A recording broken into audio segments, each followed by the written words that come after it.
एक मिनट भगवान का पावन नाम लीजिए। प्रभु जी तुम बड़े दयालु हो, प्रभु जी तुम बड़े किसे तेरा भेद न पाया है, किसे तेरा तेरा यश गीता वेदों ने, तेरा यश गीता नीति नीति गाया है,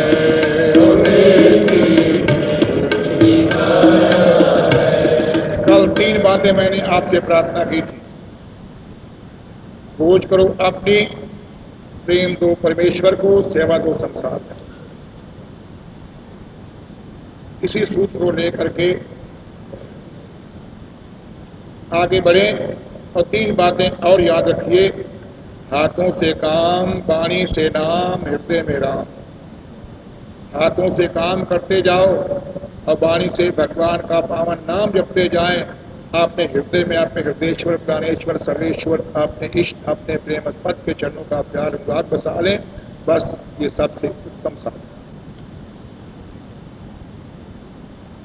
और 3 ही बातों का आज थोड़ा प्रतिपादन करेंगे।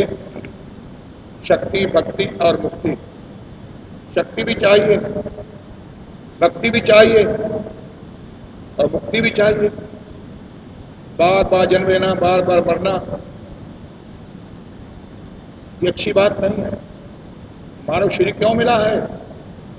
मोक्ष की प्राप्ति के लिए, लक्ष्य की प्राप्ति के लिए। इसलिए शक्ति, भक्ति और मुक्ति। शक्ति भी होनी चाहिए। हाथों से काम करोगे, जिसे व्यायाम कहते हैं, तो शक्ति आएगी शरीर में। और भगवान का पावन नाम का स्मरण करोगे, हृदय में भक्ति का प्रवेश होगा। और जहाँ भक्ति होगी वहीं भगवान होंगे। और ज्ञान से, ब्रह्म से, भक्ति से संबंधित जब आप सत्संग सुनेंगे तो आप हृदय में भगवान चरणों का प्यार अनुराग जो है बस जाएगा, तो मोक्ष की प्राप्ति हो जाएगी। बोलो वृंदावन बिहारी। भक्ति तो आप हृदय में है।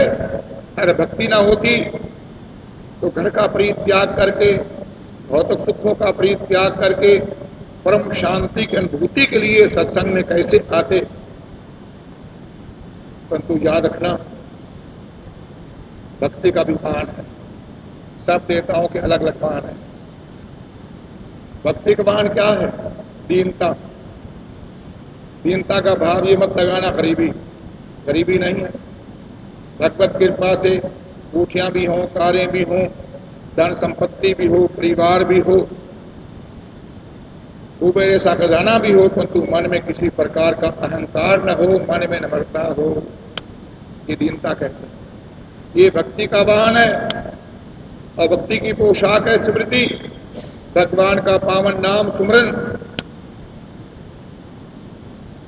और भक्ति का श्रृंगार है करुणा। 3 बातें याद रखो, नम्रता, स्मृति और करुणा। भक्ति आप हृदय में रहेगी, जहां भक्ति हमें ही भगवान है। परंतु ये प्राप्त कैसे होगी? सत्संग के माध्यम से।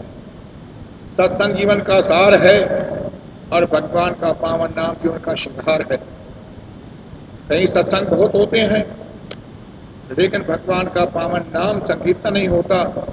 याद रखना, भगवान के पावन नाम के बिना सत्संग में रंग आता ही नहीं। अगर सत्संग जीवन का सार है तो भगवान का पावन नाम जीवन का श्रृंगार है। सत्संग से अंतःकरण की शुद्धि होती है। ध्यान देना, जो अंतःकरण हमारा चतुष्ट अंतःकरण है, मन है, बुद्धि है, चित्त है, अहंकार है, ये दूषित हो चुका है। कली के प्रभाव से, विकारों से अंतःकरण दूषित हो चुका है। सत्संग अंतःकरण की शुद्धि के लिए होता है। सत्संग के द्वारा ही मन शुद्ध होगा, बुद्धि निर्मल होगी, साग्र बुद्धि बनेगी, सुदीक्षित बुद्धि बनेगी, मेघा बुद्धि बनेगी और चित्त भी निर्मल होगा। अगर चित्त निर्मल होगा तो भगवान के पावन नाम का चितमन, भगवान के पावन नाम को स्मरण होगा। अहंकार शून्य हो जाएगा। इसलिए चंद्र अंतःकरण को शुद्ध करने के लिए सत्संग अनिवार्य है। सत्संग से अंतःकरण की शुद्धि होती है और तब उसके बाद आत्मा का ज्ञान होता है। जैसे अपने घर में आप दर्पण देखते हैं, अगर दर्पण मैला तो मुख नहीं दिखता। ऐसे जब तक अंतःकरण हमारा मैला है, अंतःकरण में नाना प्रकार के विकार हैं, तब तक याद रखना हमें आत्मा रूपी ब्रह्म के दर्शन नहीं हो सकते हैं। आत्मा का ज्ञान कदापि हो नहीं सकता। इसलिए आत्मा के ज्ञान के लिए अंतःकरण की शुद्धि अनिवार्य है। अंतःकरण की शुद्धि के लिए सत्संग अनिवार्य है। उसके साथ साथ भगवान का पावन नाम अनिवार्य है, क्योंकि भगवान के पावन नाम के प्रताप से अंतःकरण जो नीरस हो चुका है कली के प्रभाव से, वो रसमय बनता है। याद रखना, जीवन रसमय होना चाहिए, नीरस जीवन किसी काम का नहीं। कित्या 84 तेरी कट जाएगी, कित्या वृत्ति विषया विकारावलो हट जाएगी, वृत्ति विषया निज आत्म स्वरूप विच डट जाएगी, निज आत्म स्वरूप विच भाई जन्म मरण वाली कट जाएगी, भाई